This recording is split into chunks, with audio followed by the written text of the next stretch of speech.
Welcome to lesson 1, word choice. I feel like word choice is like the foundational place to start when you are learning to write. So like understanding word choice is going to unlock everything for you. Let's start with, what is word choice? Word choice, it's basically the words you choose to use when you're writing or talking or emailing or whatever. Like we're always unconsciously like filing through, okay, how do I say this, or I need to say something to you, how can I say it that makes sense? Not all words are created equal, and if you can choose to use powerful words, then you're gonna be better able to get your point across, whether you're writing lyrics or an email or just talking to somebody. And that means, having a little bit of awareness. So what makes some words better than others? And it starts with this thing called associative meaning. So associative meaning is basically all the context that a word carries, right? Some words, like summertime. I can say summer and you're automatically going to be thinking, hot weather, water, school's out for summer. Maybe you think of popsicles or the pool, cookouts, like summer clothes, like shorts and sandals. These words, like, they have all this context, and this context, it comes from culture, it comes from social standings, it comes from, the movies we see and the books we read and the conversations we have and the stories we hear. Like, all these things create this subtext behind a word. And what's even more interesting is that how they've done studies on how the brain responds to certain words. So like sensory words in particular, they've done these studies where they, image the brain and they say these words. But they found that, like, for words with strong odor associations like coffee or vinegar or perfume, whatever, like, not only does your brain compute it, but the part of your brain that processes scent also lights up. And the same goes with words that have texture, right? Like velvet or crispy or crusty, like crusty, that's a word. I don't know about you. Interesting, because like we were actually relating to language not just on like this mental level, but like on this like whole physical level too. And so by using words that, really kind of capture like this kind of almost like physical sense, you can add so much more depth and meaning into your writing. And so I just challenge you just to be aware, like as you're reading or listening or talking, like just kind of pay attention, like, oh, like, do some words stick out to you? Like, why?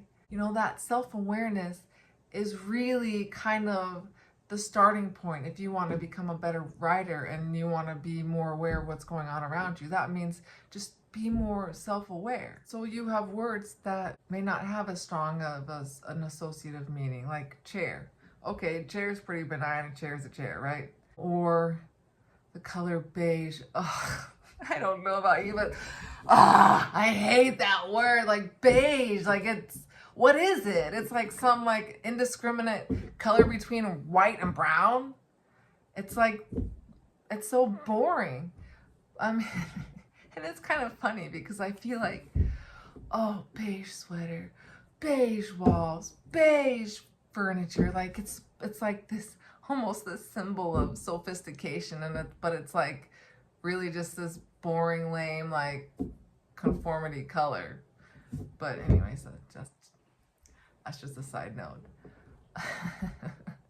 So just take some time and just be aware of, like, how do words strike you.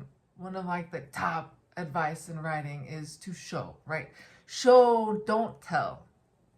Like, it's so easy to fall into the explaining trap. Oh my gosh. Don't fall into the explaining trap. Look, you don't need to explain yourself. You don't need to prove anything. You are fine just as you are. Like, you don't be like blah blah blah blah blah blah blah blah, like trying to kick a dead horse with your words because you're just like telling, explaining. Like, don't do that. Don't do that.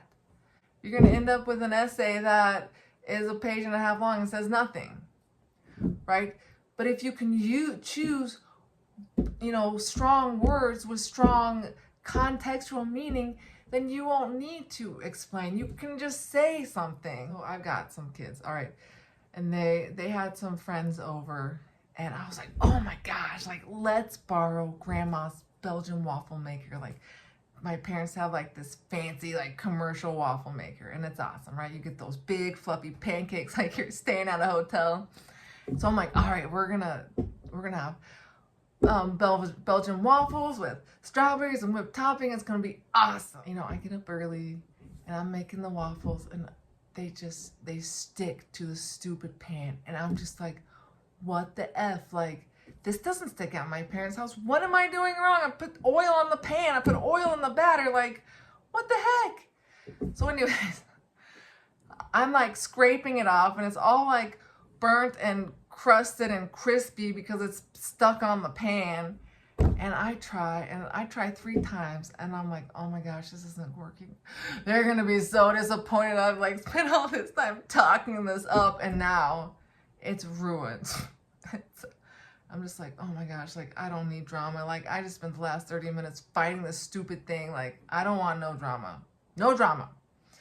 And so I'm like, okay, what can I say? Like, how can I say this and let them down gently and like have no drama? So anyways, I come down the stairs.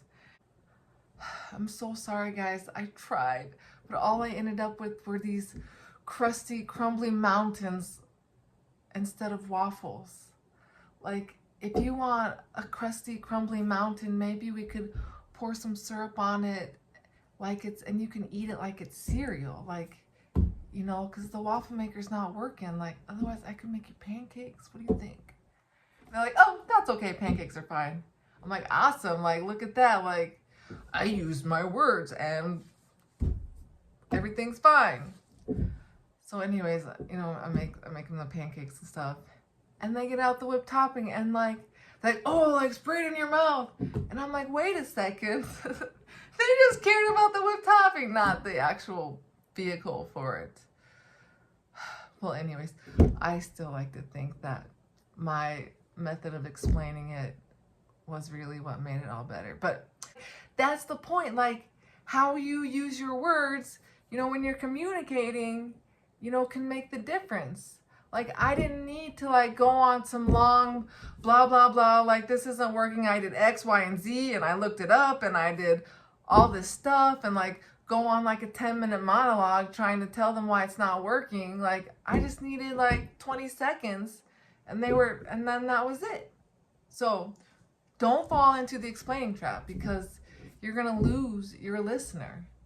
And we'll talk about first drafts and second drafts and editing and all that, and in later videos. So you can cut yourself a little slack when you're on your first draft. Like, if you can't think of things to say and you're just explaining, that's okay. That's why you edit and you do second drafts.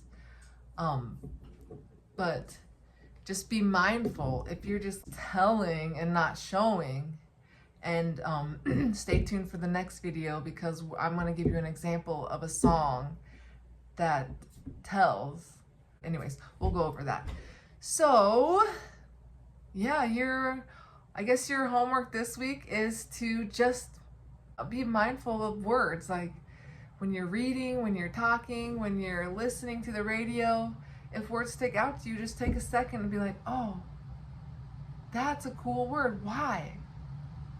And just, and follow the rabbit hole and see where it leads you. All right, good luck.